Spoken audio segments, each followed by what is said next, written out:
Video like जरूर कर लीजिए और ऐसे वीडियो लगातार फ्री में पाने के लिए चैनल को तुरंत सब्सक्राइब कर लीजिए और बेल आइकन को जरूर टैप कर लीजिए ताकि आगे भी सारे वीडियो आपको मिलते रहे। यूट्यूब में फॉलो करते हैं तो प्लीज ये वाला फ्री टेलीग्राम चैनल जरूर ज्वाइन कर लीजिएगा। सारे नोटिफिकेशन सारे अपडेट यहीं पे आते हैं, ध्यान रखिए। हिस्ट्री के लिस्टिंग वाले इस पीडीएफ को हम लोग कवर अप कर रहे हैं। अभी तक काफ़ी सारे वीडियोस आ चुके हैं इससे रिलेटेड, आप ज़रूर उनको जाकर प्लेलिस्ट में देखिए।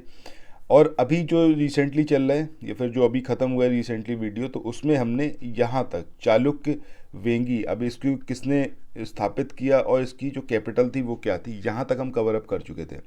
ये जो लिस्टिंग आप देख रहे हो इसमें जो वंश या फिर साम्राज्य है उसके संस्थापक और उसकी कैपिटल क्या है ये इसके बारे में है, काफ़ी इंपॉर्टेंट है, यहाँ से क्वेश्चन ज़रूर पूछा जाता है। सो आइए बढ़ते हैं आगे। नेक्स्ट जो वंश है वो है आपका होयसल वंश। अब नृपकाम द्वितीय या फिर सल, इनके द्वारा इसको स्थापित किया गया। द्वार समुद्र इसकी कैपिटल थी। देखिए ये सारी चीज़ें आपको एज इट इज़ याद रखनी ही होंगी क्योंकि इससे रिलेटेड क्वेश्चंस आपको ज़रूर मिलते हैं एग्जामिनेशन में। अच्छा, पहली बार अगर आप चैनल देख रहे हो ना तो सबसे पहला काम आप करो, चैनल सब्सक्राइब ज़रूर करो क्योंकि इस तरीके की जो लिस्टिंग है ना सिर्फ हिस्ट्री की बल्कि ज्योग्राफी, पॉलिटी, एनवायरनमेंट, इकोनॉमिक्स सबको कवर अप करेंगे। ठीक है, सो यहाँ पर बने रहिए और नोटिफिकेशन के बेल के आइकन को ज़रूर प्रेस करिएगा ताकि अपकमिंग वीडियोज़ के नोटिफिकेशन भी आपको मिलते रहें। चलिए यादव वंश की बात करें तो यादव वंश को विल्लभ 5 इनके द्वारा या फिर विल्लभ पंचम इनके द्वारा इसको संस्थापित किया गया। देवगिरी जो थी वो इसकी कैपिटल थी। कदम्ब वंश की बात करें तो मयूर शर्मन इनके द्वारा इसको स्थापित किया गया और बनवासी जो थी वो इसकी कैपिटल थी। इसके बाद काकतीय वंश की बात करें तो बीटा प्रथम इनके द्वारा इसको स्थापित किया गया और अमकोंड जो थी वो इसकी कैपिटल थी। गंग वंश की बात करें तो गंग वंश ब्रजहस्त पंचम इनके द्वारा इसको स्थापित किया गया, पंचम के द्वारा, और कुवलाल व तालकाड ये इसकी कैपिटल थी। वहीं पाल वंश की बात करें तो गोपाल के द्वारा इसको स्थापित किया गया और मुंगेर डिस्ट्रिक्ट जो है वो इसका क्या था, कैपिटल था। सेन वंश की बात करें तो सामंत सेन इनके द्वारा इसको स्थापित किया गया और लखनौती इसकी कैपिटल थी। कारकोटा वंश की बात करें तो दुर्लभ वर्धन इनके द्वारा इसको स्थापित किया गया था और कैपिटल के बारे में कोई इसका संज्ञान नहीं है। ठीक है, इसके बाद नेक्स्ट हम बात करें तो अगला यहाँ पर है आपका उत्पल वंश।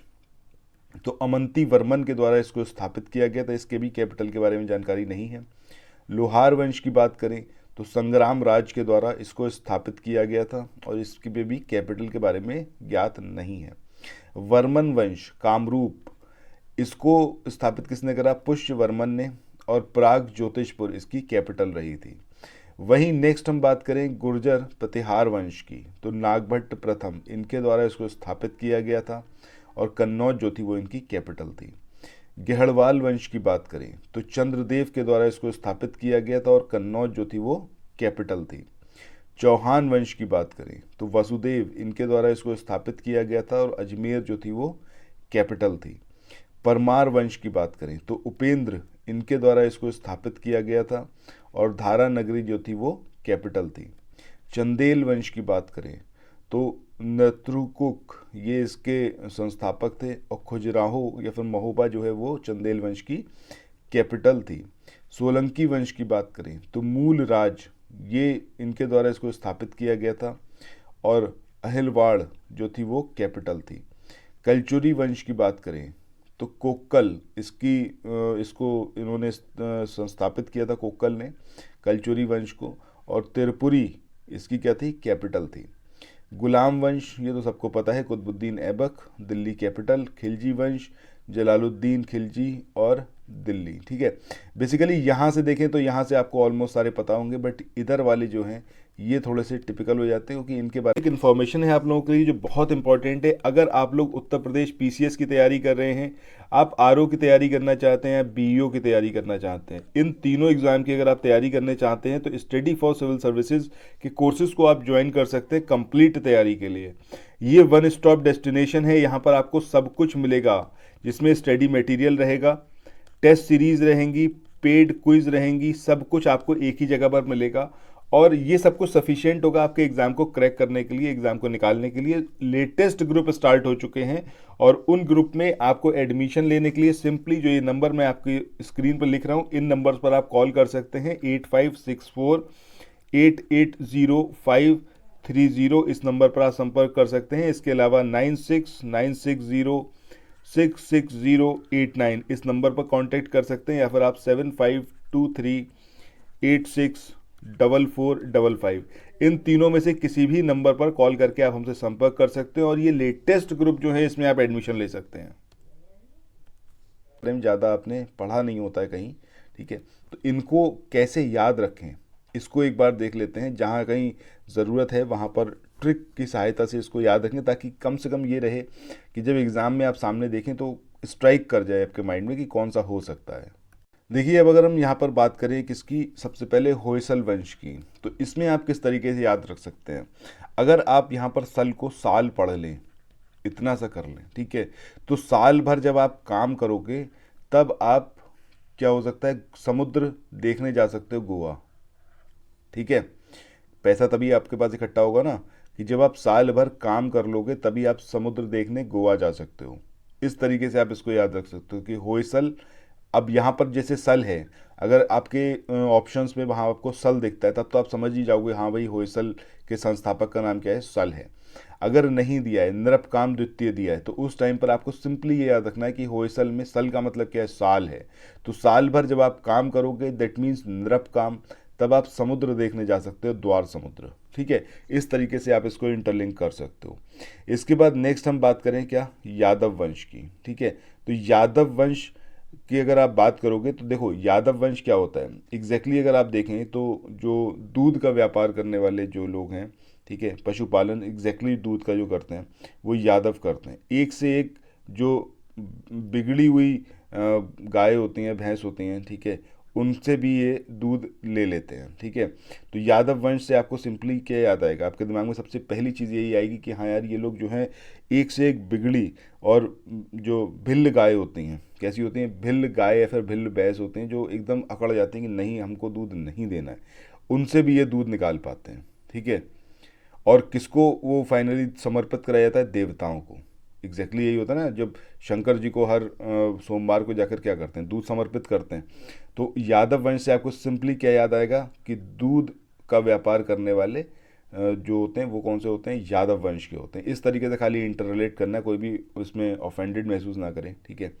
तो यहाँ पर यादव वंश से आपको सिंपली क्या याद रहेगा कि दूध का व्यापार करने वाले, वो एक से एक बिगड़ी हुई भैंस या गाय होती है जो एकदम भिल्ल होती है, उसको भी भिल्ल से आपका आ जाएगा भिल्लब, उसको भी मतलब उससे भी दूध ले पाते हैं। और फाइनली किसको समर्पित किया जाता है, देवताओं को।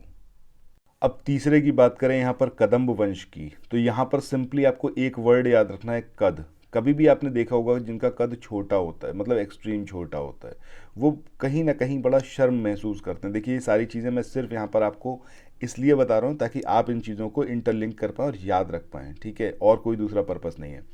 सो जिन लोगों का कद बहुत छोटा होता है या फिर बहुत ज़्यादा लंबा होता है, वो थोड़ा कहीं ना कहीं शर्म महसूस करते हैं, झिझकते हैं लोगों से मिलने में, ठीक है। और इस तरीके से देखा जाए तो मतलब वो चाहते हैं कि वन में बस जाएं और ज़्यादा किसी संपर्क ना रहें, ठीक है। तो जैसे ही आप कदम्ब देखोगे तो इसके अंदर आपको कद समझ में आएगा। कद से आपको ये याद रखना है कि कद अगर छोटा या बहुत ज़्यादा लंबा है तो उसमें क्या होगा, आदमी को शर्म आएगी, यानी कि शर्मन। शर्मन जैसे ही आप ऑप्शन में देखोगे तो ऑब्वियस सी बात है मयूर उसमें लिखा ही होगा, इतना ज़्यादा कॉम्प्लिकेटेड नहीं आएगा कि 4 ऑप्शन के अंदर आपको शर्मन भी देखने को मिले और मयूर के अलावा कुछ और भी। अदरवाइज 4-5 बार आप इसे मेमोराइज करोगे तो आपको याद हो जाएगा, ठीक है। अब इतने ज़्यादा शर्म आएगी तो भैया वो क्या, उसकी कोशिश रहेगी भैया वन में बस जाएं और बस छूट मिल जाए इससे। इसके बाद नेक्स्ट है आपका काकतीय वंश, ठीक है। अब ये क्या है, आपका बीटा प्रथम और अमकोंड, ये इसमें भाई कोई ट्रिक नहीं बन पाई है, तो इसको आपको एज इट इज़ यहाँ पर याद रखना पड़ेगा। इसके बाद गंग वंश की बात करें तो ब्रज, हस्त, पंजम, इन्होंने इसको संस्थापित किया था। और कुबलाल व तलकार्ड इसके क्या थे, मतलब कैपिटल थी। सो इसमें भी कोई खास ट्रिक नहीं बन पाई, इसलिए इसको भी आप एज इट इज़ याद रखें। पाल वंश तो मुझे लगता है आप सबको ऑलरेडी पता होगा। देखिए पाल वंश में अगर आप देख लें तो गोपाल, इन्होंने ही मतलब स्टार्ट किया था, गोपाल ने। और मुंगेर इसकी कैपिटल, ये तो सबको पता होगा। सेन वंश की बात करें तो सामंत सेन, ये मुझे लगता है आप लोगों को पता होगा ऑलरेडी, और ये लखनौती इसकी कैपिटल थी, ठीक है, ये भी आपको पता होना चाहिए। इसके बाद यहाँ पर जो ये काराकोटा वंश आ गया, उत्पल वंश आ गया, लाहौर वंश आ गया और वर्मन वंश, ठीक है। या फिर कहीं ना कहीं कहें गुर्जर प्रतिहार और गहड़वाल वंश, यहाँ तक थोड़ा सा कॉम्प्लिकेटेड है। इसके बाद चौहान और परमार वंश को भी इसके अंदर आप इंक्लूड कर सकते हैं।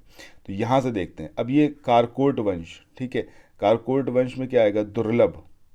अब देखिए यहाँ पर क्या है, कारकोट वंश है ना, मतलब क्या एक साउंड आ रहा है इसके अंदर, कोट क्या आ रहा है, मतलब कोट। अब देखिए बड़ा ही दुर्लभ है कि एकदम सड़ी गर्मी हो रही हो और उस मोमेंट पर कोई कोट पहने, ठीक है। कोट कब आदमी नहीं पहनता, ये बड़ा दुर्लभ चीज़ है, जो पागल होंगे वही पहनेंगे, ठीक है, गर्मियों में। तो कोट से आप बस, आप इसको नाम के अंदर आपको कोट दिखाई पड़ेगा, मतलब जो चीज़ दी हुई है वहीं से अगर आप आंसर्स को निकाल पा रहे हैं तो बस वही ट्रिक है, समझ रहे हैं, कुछ और एक्स्ट्रा याद करने की ज़रूरत नहीं है। तो कोट दिमाग में जैसे ही आएगा, बस आपके दिमाग में एक चीज़ याद आनी चाहिए आपको कि भैया कोट बहुत दुर्लभ लोग जो हैं वो गर्मियों में पहनते हैं, बस। तो दुर्लभ वर्धन यहाँ से आपको समझ में आ जाएगा। इसके बाद उत्पल की बात करें, ठीक है, तो उत्पल क्या, अवंती वर्मन। अब ये तो इसको तो एज इट इज़ याद कर लीजिएगा कि अवंती वर्मन ने इसको स्टार्ट किया था, ठीक है। इसके बाद लोहार वंश की बात करें तो संग्राम राज। अब देखिए लोहार मतलब लोहा लेना, लोहा किस में होगा, मतलब जब संग्राम होगा, संग्राम में ही दो सेनाएं आपस में एक दूसरे से लोहा लेंगी, इस तरीके से इसको आप याद रख सकते हैं, ठीक है। इसके बाद वर्मन वंश या फिर कामरूप की हम बात करें तो पुष्प वर्मन, इनके द्वारा इसको स्टार्ट किया गया था, ठीक है। और प्राग ज्योतिषपुर जो थी वो इसकी कैपिटल रही थी, इसको भी एज इट इज़ याद करिएगा।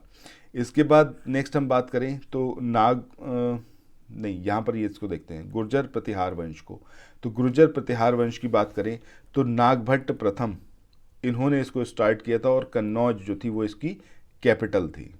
अब अगर आप जैसे ही गुर्जर प्रतिहार देखेंगे तो आपका जो एक गुर्जर संप्रदाय होता है, ठीक है, संप्रदाय नहीं सॉरी, मतलब एक जाति होती है गुर्जर, वो आपके दिमाग में आएगी। आपने कभी भी उनको गुर्जरों को ऐसा नहीं देखा होगा बड़ा कोई रो पीट रहे हो, आपने जब भी देखा होगा तो मौज में देखा होगा, सब मौज करते हैं, स्पेशली गुर्जर और जाट, ठीक है। तो गुर्जर क्या करते हैं, मौज करते हैं, कभी भी किसी भी चीज़ की टेंशन नहीं लेते, चाहे उनको नाग भी काट ले तब भी उन्हें कोई टेंशन नहीं होती, ठीक है, मतलब नागों से वो खेलते रहते हैं, इस तरीके की प्रवृत्ति होती है।